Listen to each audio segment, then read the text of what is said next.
Sou o pastor Reinaldo Moraes e desejo que esta palavra reacenda a sua fé e direcione seu coração ao centro da vontade de Deus. E o tema? E depois da morte, o que há? Hebreus 9:27 nos diz: E como aos homens está ordenado morrer uma só vez, vindo depois disto o juízo. Poucas perguntas são tão inquietantes e ao mesmo tempo tão profundas quanto essa que habita o coração de todo ser humano. E depois da morte, acabou? É só isso? Vivemos como se essa pergunta pudesse ser ignorada, como se pensar sobre isso fosse desconfortável demais, como se o fim da vida fosse apenas um ponto final. Mas a Bíblia nos mostra uma verdade inevitável. A morte não é o fim, é apenas uma transição. O homem moderno tenta suavizar essa realidade. Fala de energia, de continuidade simbólica, de memória.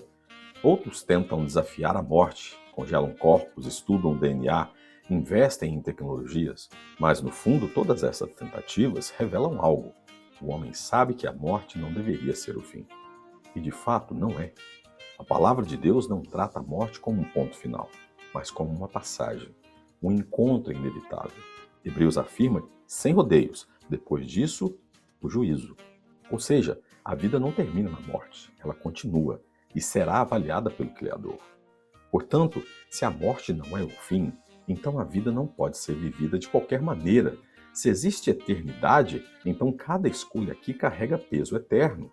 O problema é que muitos vivem como se tivessem todo o tempo do mundo. Ignoram a vida espiritual, ignoram Deus, vivem para o agora, sem perceber que a eternidade já está às portas. Jesus não veio apenas para melhorar esta vida, ele veio para preparar você para a próxima. Ele não apenas falou sobre a morte, ele venceu a morte. E aceitar essa verdade muda a ótica da vida. Em Cristo, a morte deixa de ser condenação e passa a representar vida. Mas essa mudança não é automática. Ela exige uma decisão. E essa decisão precisa ser tomada por todos ainda hoje, porque amanhã poderá ser tarde demais. Deus está te chamando a refletir. Se hoje fosse o seu último dia, você estaria pronto para o que vem depois? Porque a pergunta não é apenas e depois da morte? Acabou? A verdadeira pergunta é: para onde você irá depois da morte? Portanto, aceite Jesus hoje. Ele está de braços abertos, esperando por você. Ore comigo. Senhor, desperta o nosso coração para a realidade da eternidade. Livra-nos de viver distraídos com o passageiro e esquecer o que é eterno.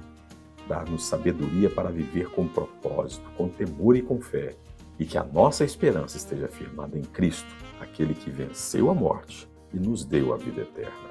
Em nome dele que eu oro, Pai, eu te agradeço. Amém.